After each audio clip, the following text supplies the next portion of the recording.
So using 15-minute fair value gaps is essentially a cheat code. Now this video is going to be dedicated towards finding the right fair value gap, avoiding the wrong fair value gaps, and knowing how to trade the break and retest, which is basically using fair value gaps. So this whole video is going to be about a fair value gap.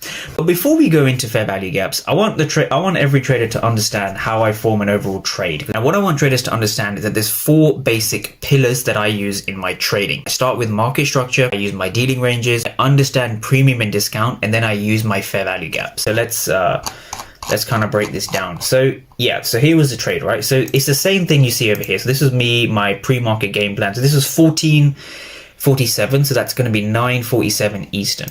So what we're looking for here, very simple, is we have our structural high over here, and notice how we have our structural high, and we're simply looking to sell from the premium back down to the discount, right? That's all we're looking to do. All right, I'm going to give a bit of a clearer screenshot.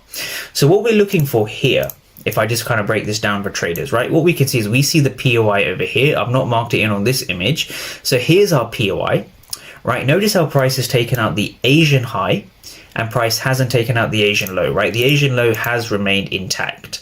So we're simply looking to trade from premium to discount, from one 15-minute fair value gap to the next. So this is a very simple way that you can frame all of your trades, right? One 15-minute fair value gap to the next. So this was kind of my pre-market game plan. So 5 minutes before the market, I was kind of looking at this. So this is 9:25 Eastern, and this was my entry. So my entry here on this day, so this trade was about 1 to 2.5, somewhere around there, 377 for the day. And at this trade, I exited before 10 a.m. So I took a sell from this key level, and here was the initial sell-off down here.